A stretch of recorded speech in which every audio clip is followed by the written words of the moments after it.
Hi, I'm Dr. M. Kamakshay, open source software evangelist and also a full stack web developer. For the past few videos, I've been explaining how to do data analytics using R programming language. In my previous video, I've shown you how to create output files, output reports using R Markdown. We are going to use the same approach, but on a particular topic called factor analysis. Performing factor analysis using R Studio. So this is the topic for this video demonstration. Without much description, let me take you to the documentation. You need to know what is the factor analysis. By the way, if you are observing this, if you are watching this video, I'm sure or assure that you must be knowing about exploratory factor analysis. In short, we call it as EFA, exploratory factor analysis. R is very robust and powerful software application which can perform both EFA and CFA. Suppose you want to know something, introduction to factor analysis, you can just write factor analysis Wikipedia. Doing factor analysis is not a simple task. You have to know the theory as well as practice of this technique. Let me open this web page for you. Let us have just a brief or thorough view at this web page. Try to understand what it is, and then you can study what is the factor analysis here. And by the way, the factor analysis is known as data reduction technique, or it falls under a particular title called data reduction techniques, EFA. There are a couple of other statistical techniques: principal component analysis, correspondence analysis, and many like. They all falls under same topic called data reduction techniques. But in R, we just call factor analysis. A factor, by definition, is group of variables. So let me open my Paint application for you. Do I have Paint application here? Yeah, I have here. Suppose you have a factor, then it is obviously, now whenever you have a factor, which means that you have a couple of variables. X1 is a variable, X2 is a variable, X3 is a variable, and all of them belongs to a particular factor called X. Okay, capital X. Sorry. This is factor. X is a factor, and all these variables. Suppose if you are interested to study satisfaction, my script, I'm using Paint application, I'm not able to write well, but you have to cooperate with me. Satisfaction is not a variable. Okay, it is a factor. We need to measure the satisfaction with the help of questions. It depends on your research idea. Suppose you have some 3 questions, okay, Q1, Q2, maybe you can, suppose if you are interviewing a couple of, sample of individuals and about performance of the government, and you must be asking some questions like, do you like the various schemes introduced by the present government to the public? That is question number 1. Do you like the way the present government behaves during disasters? That is second question. And maybe the third question, like, are you satisfied with the antecedents of the ministers in the present government. So like that, or if you are trying to measure satisfaction of the consumers, like you can choose particular items, like say suppose if you are asking these questions to measure the satisfaction of the hotel goers, or maybe the cinema goers, you can ask what is the level of satisfaction regarding the food available in this entertainment theater. Now you can ask a question related to what is the level of your satisfaction related to the sanitation inside this, the entertainment theater. You can ask a question related to the level of satisfaction towards the aesthetics in and around that entertainment theater. Like that, it is all about research. I'm not talking about research. I just wanted to explain you the factor. A factor is always composed of some items. They are called items. And these items, each item is a question in which you have a scale. Usually this is how things happen. Now in research there are different types of scales, rank scales, rating scales, attitude scales. Attitude measurement is a special topic in business management, especially in behavioral. Some of the factors like satisfaction, attitude, behavior, maybe personality, they're all very complex constructs. It's very difficult to measure them. We need to have very precisely defined yet robust research strategy to get the information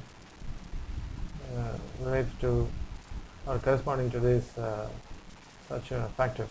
Now, usually whenever we talk about the scale, there is a particular scale called Likert scale. This is the robust Likert scale. It's a very robust scale. People have a lot of, I always prefer to have the odd number of items to the scale. We usually measure them as 1, 2, 3, 4, 5, something like that, or 1, 2, 3, 1 to 7, 1 to 9, something. 1 stands for least, 5 stands for best. So this is actually the nitty-gritty behind the factor analysis. Now coming to the procedure, see, let me take you back to this is just a methodology. Now I will show you exploratory factor analysis. That is what we are going to do in this video. There you have a protocol. You need to know what is factor analysis. Anyway, that is through this methodology. We have very brief, it's not brief actually, a very detailed documentation in Wikipedia. What is a factor kind of thing. Now in exploratory factor analysis, there is a protocol. You have, what we calculate is there are a couple of statistics. We compute a statistic to measure the fitness of the factor analysis, and there are approaches for that. There are techniques. One of the techniques is maximum likelihood.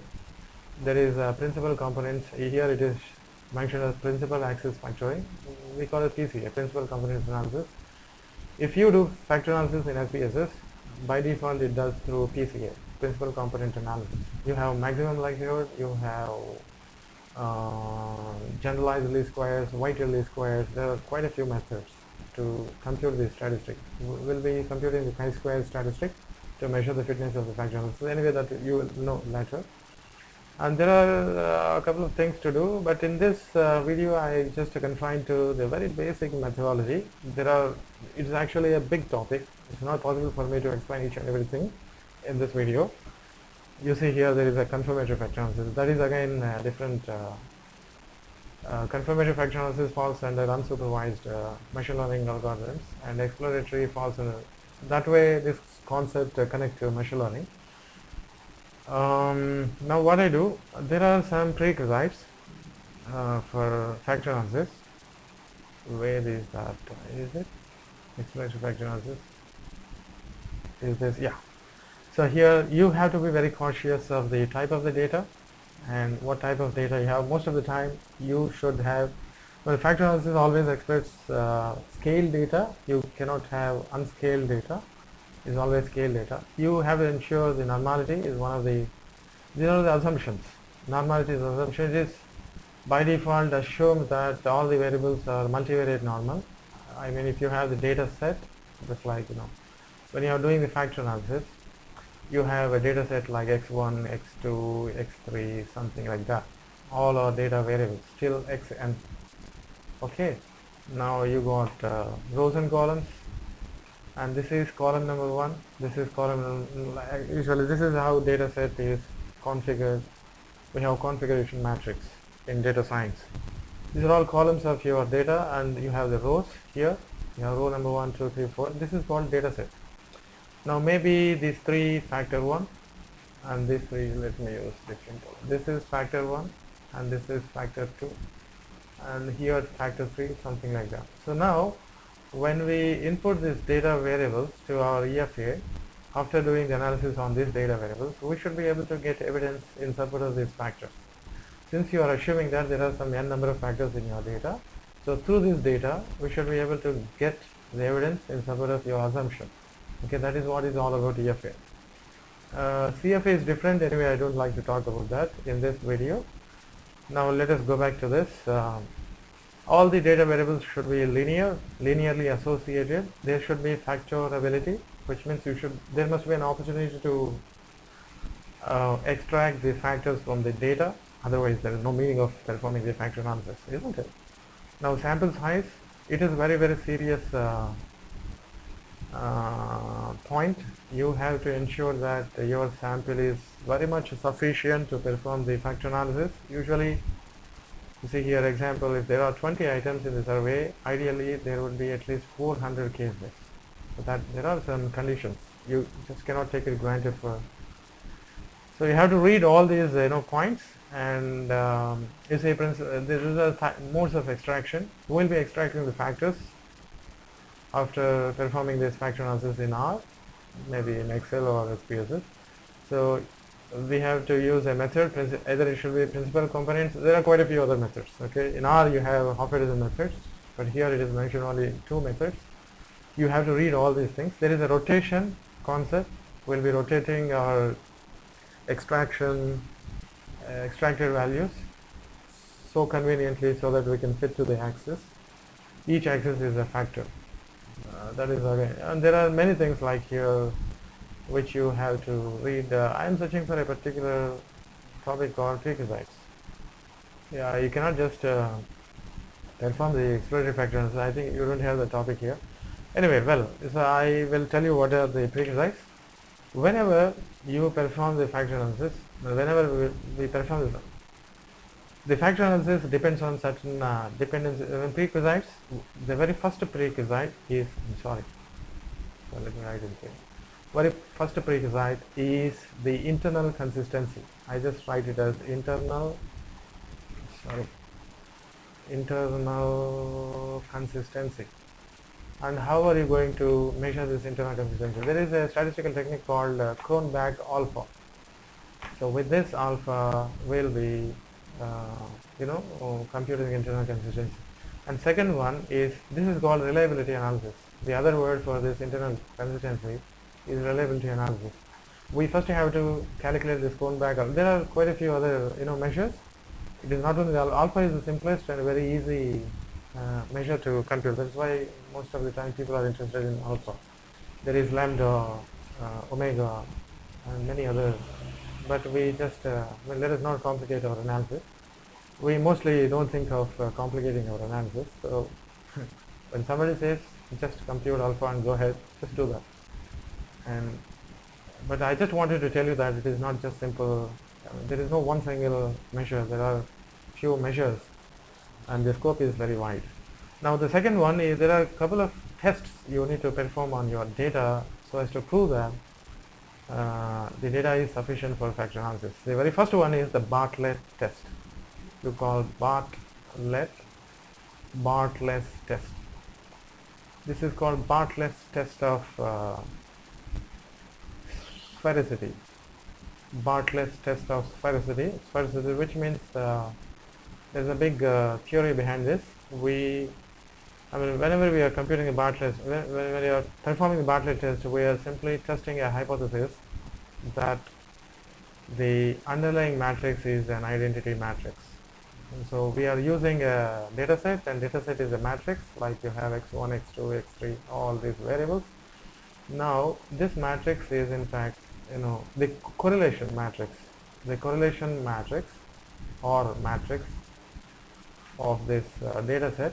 When you compute Carl-Pearson correlation coefficients, that correlation matrix is going to be the identity matrix, which means that all these variables, obviously when you go for the correlation matrix, you have rows and columns, okay, like this, x1, x2, x3.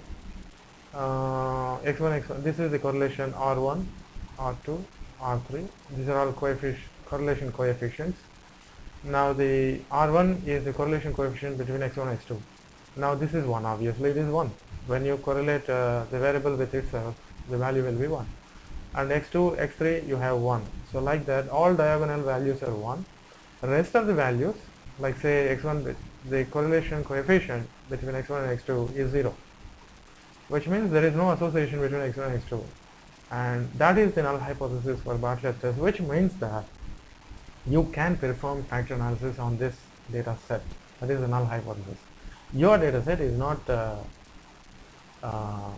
suitable for factor analysis. That is null hypothesis. The alternative hypothesis is the underlying data matrix.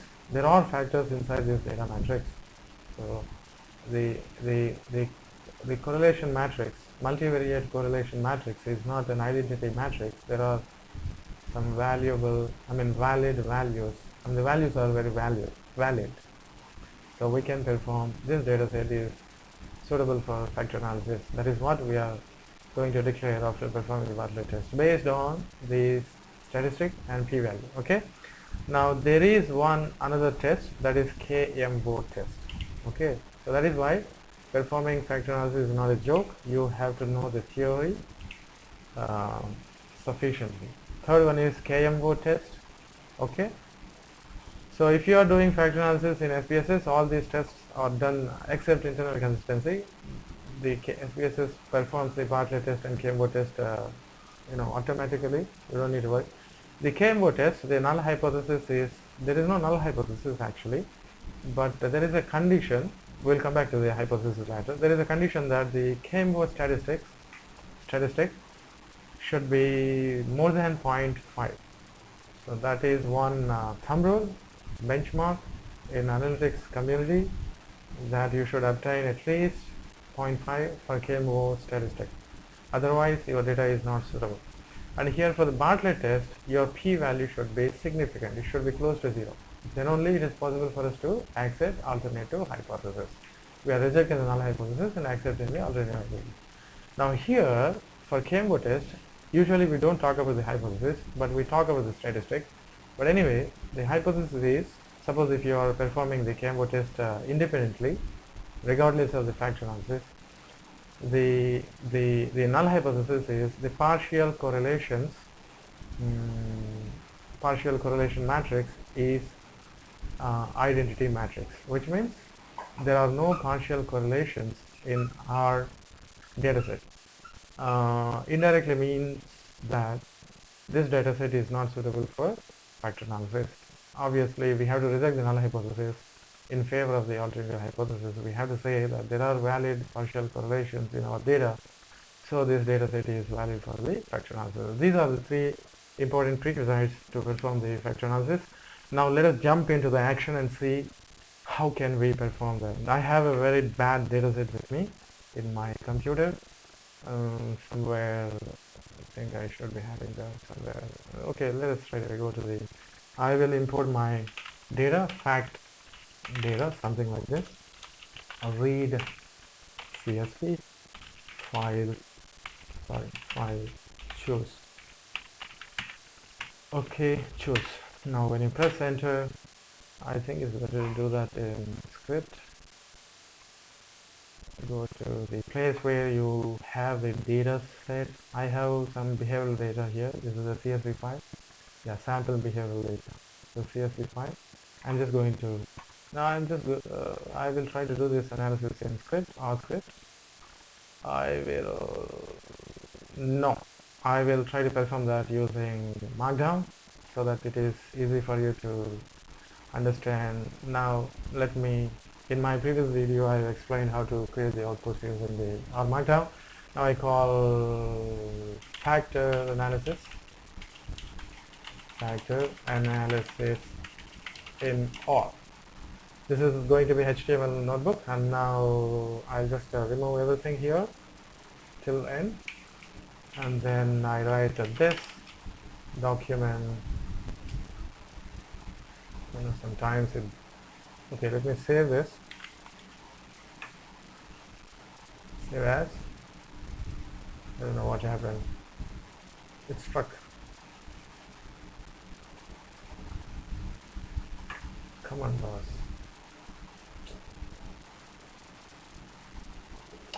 Okay, now it opened. Fortunately it opened. That is why I said I hit Windows as well as running RStudio or RStudio inside Windows.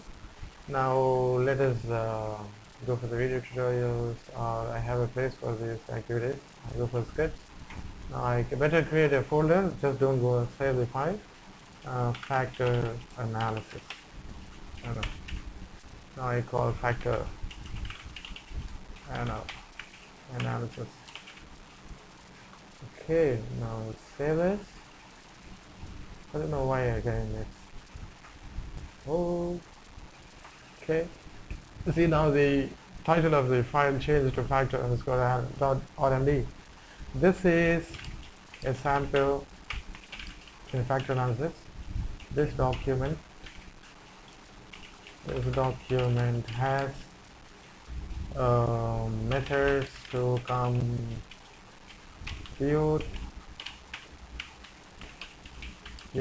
factor analysis on sample data, survey sample data. Now we need to, the following is the, let's say, the following method shows us how to import data sets. I think it is one word, sets. Now comes the important point. I want to perform our statement. I mean, I want to execute the R statement. Now how are you going to do? You just have to press Control Alt I. Now RStudio opens a code chunk. Here you can start writing the R code. So I need to import the dataset. Now I call factor data. Okay, shall we choose a fact dat? Okay, that's sufficient. Read CSV. Please be cautious, we are in script, so better don't use file choose. Earlier I used file choose. Better to go back to your folder and copy the path. Okay, so copying, I mean using the file choose will corrupt your, every time you have to go back and where do you have data? So I have data here. For example, now go for the properties. I can just copy this path. Go back to your, so open the inverted commas, and now I think you have to, the file is inside this is the name of the file. And one more thing, I don't know if this works or not, because we are in Windows, I think backward slash is the common way of doing this. So better I copy this, go back to the console, and no. You see, that is why I said I suspected. See, all is open source software, it will not accept the Windows path. You have to, but if you are in Linux, it is not going to be a problem. Now you see you got the working statement. Now let me copy this. Okay. Now, so we are not using the file choose. We straight away internally R will import this data, and we want to go for the header of the fact dat. Okay, now save this, go to preview, and then preview notebook. Now R should open, everything is okay. So if R has this type of shall we go for net to HTML. Now we can also see the output if that is the case. Let's go back to the folder where we have, it opened already. So you got the result. Okay, this is our, we not only imported, we also rendered the header of the data into our, now let's go back. Let us put the name for the table, table 1 data set. Sorry, I think this single word. Now let us use the same, I use dim fact dat. Okay, now let us knit the, this time I think should be able to see the dimensions of the data set, how many rows and columns we have. This is going to be a lengthy, this is 15 rows and 13 columns, so that's okay, fine. And now the same time let me use names of the fact dat. Okay, now let me knit this time. So this is how we can perform the analysis and convert them simultaneously, both of the performing the analysis and converting that analysis into the output records. reports that can be done. You see all these are the variable names. Now you can start writing the, I mean, I can just keep it open so that you can see. So here you don't need to, I think you can also open in the viewer. Okay, now see what there are, I think, let me open this inside the, shall we open the viewer here? Can we open, yeah, viewer should be able to, I think that has gone, I guess. Viewer pair, yeah. Now let's meet. This time we should be able to see the viewer pair instead of opening the, yeah, very good, very nice. Now you see here in viewer pair, let me close this. Here you have, so simultaneously we can see side by side. Now above data set, what is the name of the data set? Fact data. Now here the point comes. I want to italicize because that is the name of the object. I want to italicize. If you want to italicize a name, fact that, you have to use asterisk. Two star symbols either side of the above data set. Fact that has 15 rows and 13 columns. From the names, again names is, let us italicize names. It is clear that there are both socio-economic characteristics and study characteristics. We will be performing factor analysis on study characteristics. Okay, we will not be performing on social characteristics, obviously. Now, what are the study characteristics? You see here we have some variables like SAT1, SAT2, SAT3, PER1, PER2, PER3. This SAT1, SAT2, these three variables related to a factor satisfaction. These three variables related to a factor perception. These three variables related to AT1, AT2, AT3. These are all attitudes. So we have three factors in our data: satisfaction, perception, and attitude. Now, following are study characteristics. By the way, I will split this video into two or more parts because I don't want to keep the video lengthy. Let's see, if video goes lengthy, then I will split into parts. Possibly I will explain the diagnostics in part 1 and factor analysis in part 2. Diagnostics means relevancy analysis and statistical tests, and then in part 2 I will be able to perform factor analysis and show. Now what is the command which we need to, shortcut buttons which we need to use to create the quotient? Control Alt I. Now you see RStudio opens the quotient. You can perform fact that, you see the 1, 2, 3, 4, 5. From 5 you have these variables. 5 to length of fact that till the end of the fact that. It is not the length, actually it should be dim 2. Second one, number of columns. Okay, now let's run this.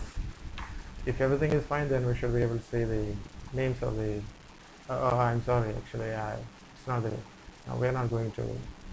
Anyway, it has shown very nice, this is what is called pagination. You can press next and see the rest of the, that's one very beautiful way of, you can just minimize this to head so that only first 6 records will be shown in. See here, you'll get the first 6 records. You see here 6 records. Now you don't have the pagination. You can also do that if you like to have your HTML file in that way. And then that is the head. Now let us go for the section. to create the section, you see here, I think it's better to create. We have the heading here, factor analysis in R. Now it is better to create a section. If you want to create a section, you have to use hash symbol, introduction. Now here we'll go for the section, statistical diagnosis. Okay. Now we need a package called psych. I think I already have that package in my I mean I can write the functions for each of the tests, but that will consume a lot of time, so I will show you the shortcut method. I think I should have, yeah, I have the psych. Now in psych you have all the functions to perform Bartlett test, KMO test, and also cronbach alpha. Now the subsection, so this is how you have to, when you put the two hash symbols, that is going to be the psych. This is the main section and this is the subsection. Now cronbach or cronbach, people call it alpha. Cronbach alpha helps. No, I just simply copy that information from, is there cronbach alpha here? No. I just simply go, I cannot write all this information, it will take a lot of time. Cronbach alpha, the key. Now go somewhere and just pick up the information from there in statistics, just like till here is sufficient. It is not copy, go back to R, now paste here. Oh my god, you got let's see what's going to happen. It also imports LaTeX code. That's okay, fine. Now let's save, go for net. Let's see what's going to happen. Will HTML compile LaTeX code? Wonderful. It's not compiling, but it's just you have to convert everything, all this into respective. But anyway, I'll just leave it. I don't want to talk about what is LaTeX and how to. Shall we go for some plain text? Okay. Let me not waste my time. Now we are going to import the psych package in which we have the functions, and for that what I need to do, I have to introduce the code chunk, Control Alt I. Now library psych. Okay. Now in this you have the, now I will import here in console and show you how to perform the, now Control L, I have psych here. See, that is the beauty of working with RStudio. Here I am writing the script, here I am testing it, here I am producing the output file. See, three different activities. I am performing the three different activities simultaneously within a stroke. That is the advantage of RStudio. Many of you may not like this. I know how many of you are going down. I teach most of the time to the students of very less maturity, unfortunately. They don't appreciate all these activities, but if you are a data scientist and analyst, I am sure you should be able to appreciate this particular environment for data analytics, data science and analytics. Now library, psych, yeah, enter. Now you have a kind of cronbach, should be cronbach. You don't have cronbach, no, not cronbach, psych, cronbach.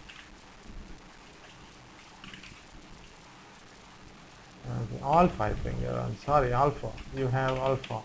There's a function called alpha. Then you have to, suppose if you use this, then for Bartlett, you have Bartlett Test. This is, you have to see, this is from the base, not from the site.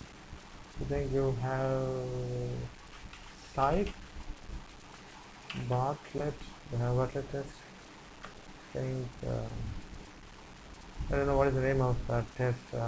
Let's go for Bartlett Test inside package. See, should be having Bartlett Test of spherecity inside personality project. you should be having a function core test Bartlett. Okay, that is what is the function of the core test. Yeah, core test Bartlett. Now, do you have core test KMO? You have KMO. Yeah, KMO. You have psych. Okay. Now these are the three things which we need to use. Now we'll go for psych, and in fact, if you so this is how you have to figure out the functions. I figured out what are the functions that I'm going to use. Now the first thing is going to be this is going to be the subsection cronbach alpha. I think I've written that. Yeah, here we have that. Now just knit this and see our documentation. Later we'll go for, let's see if we can do everything. Yeah, we have cronbach alpha, and then we have like, okay. Now let's go for implement that on our data set. So please be cautious. We are not going to use the entire data set. We are going to perform the factor analysis only the studied characteristics. That means from the fifth variable. Okay. Now go here. Use core test Bartlett. Now what is the data set that we have? Fact that. Yeah. Now from fifth. Now let's. I think it is better to create factor dat. So that is better. Fact dat. Now fifth variable to dim fact dat. Every time we can't do this. Factor dat 2. Now this is going to be the factor dat. Now let's perform on factor dat, not on fact dat. Okay. Now save everything. Press knit button so that we are knitting. I think I did a mistake here. Factor dat, not from factor dat. Fact dat. Yeah. Correct. There is no factor. Let us knit this script. Again, there is a then I choose. Yeah, I have to close here, and then this is. I don't have this. I have now. Can I knit now? Yes. So now there is a chi-square value, p-value, and df. We had performed very successfully the Bartlett test. I think we had to go for not the Bartlett test, right? We have to go for cronbach alpha, because we are trying to. We need alpha, not the cronbach. Bartlett test. We are ready to perform. Save, knit this script. Then we should be able to find the alpha value here. And after you figure out the alpha, oh my God, there's a lot of output here. We don't want all this. Anyway, that's I'll just leave it here. I can extract the alpha value, but don't want to do that here. It will consume all the time for me. So you see here there is raw alpha. This is what is the alpha value. By the way, we got very poor alpha value. We have very less internal consistency, and if you want to know how to interpret this alpha value, there is a criteria. We should have minimum 0.6 for raw alpha, cronbach alpha, to get our data acceptable for factor analysis, but unfortunately we got 0.13, which is unacceptable. This data cannot be used for factor. Anyway, I just proceed ahead with this data. You can do one thing. You can just go back to your dataset. I'll try to do one thing. No, let's change the dataset and see if we can get a different value for data, and then I just control. No, I don't control. I will go for the Excel file. Don't worry. I'm just trying to show you how to improve the. Here, what I do. I think I have to use the same file. I cannot use a different file because this is the file which we are using for analysis. And let me open it. So here what I do, I just change the response. Anyway, I copied this so that I have, see here I will copy the same variable. I just make some cosmetic changes. Okay, some two values I change here and there, and see what's going to happen. Now perception, all three perception, I will try to have the same values, just with the minimum, changes, so that we can figure out. Now here attitude, same variable, we, and then I just convert this into very minimum changes, so that I can, so that we have all these three same variables. We can assume that this is a factor now. Say yes, close, yes, and then yes, yes, yes. That is why I hate Windows. Now let's go ahead and knit once again. Let's see, now the data is changed.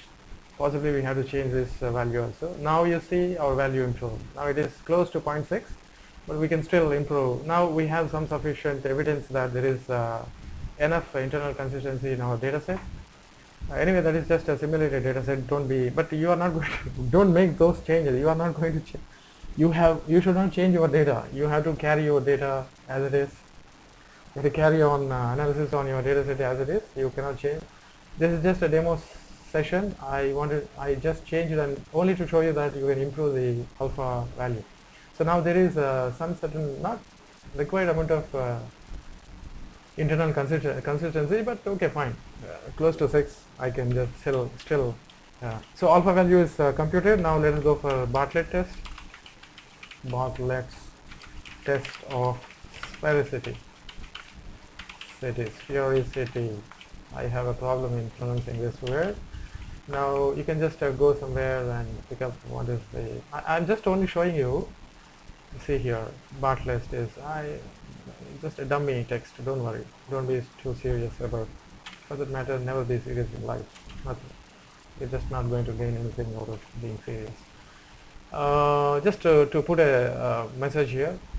By the way, let me. Okay, it's fine. Let me leave this. I can even tune this, report, but my video is growing lengthy, and I don't want to waste a further amount of time on my description. Now, code chunk, Control Alt I. Now this time we are going to use code test. Okay. No, not code test. Code test. Bartlett inside. Now, what is the name of the data? Factor. Please be cautious. We changed the name of the dataset. We have study variables in this data. We divided the dataset into two parts. This is the name of the dataset in which we have the study characteristics. Now, can we go for statistic? Okay. Say knit. Now, let's see the results of this analysis. Now, we should have what happened? Again, it's struck. I hate this Windows. Now, Bartlett test, you have chi-square value, you have p-value. You see the p-value is close to 0, which means the sphericity, the condition of the sphericity is met. We reject the null hypothesis. We have enough. We have sufficient evidence in support of the alternative hypothesis. Please refer to my previous talk on. I explained you what is the Bartlett test when I was talking about the p-value should be very close to 0. Then this data is suitable for factor analysis. Now, with the same gusto, go ahead and compute the KMO, Kolmogorov,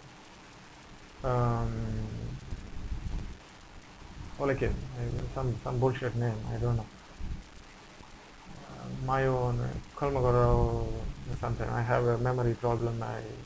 You see here, Kaiser, it's not Kolmogorov, Kaiser, Meyer, Olikin test. So this test is for partial correlations. KMO, let us just call test. Now here, I'll go for the help and copy some description so as to help KMO. I'm sure I'll get the error now. It shows it is capital KMO. Now I'll just copy a description from here so that I avoid all that LaTeX. If you copy that from no, anyway, you are not going to copy. I just wanted to make my output report looks bit. Now save. let us add the chunk. Now it is going to be KMO, right? KMO. And what is the name of our factor? That. Okay. Now press knit button. Here you should be able to see your report in output window. Here KMO test we got. Beautiful. You see here, these are all the partial correlations, and you must have minimum value of 0.5. So that is what I told you in my description when I was explaining you the KMO test. You should have minimum value. That is what is the benchmark. I mean, I don't know. That is actually one commonly accepted value in statistics community, that the minimum value should be 0.5. It is close to 5. Okay, our alpha value is close to 0.6. Okay, we are all, our analysis is in border. Actually, it should be close to 0.9, minimum 0.6. And we have our Bartlett test of, so that is a fantastic value. We have our p-value is close to 0, and then our KMO test shows that we have sufficient correlations in our data set to perform correlations in our data set, and this data set is suitable for factor analysis. Now I'll stop this video here because my video is going in lengthy way, and it is not better to. I'll stop my video here. Thanks for watching this video. Please stay tuned for the new content. In my next video, I'm going to perform the factor analysis and show you how to extract the factors from the data set. Please press the like button, stay tuned for the new content, and subscribe to my video channel.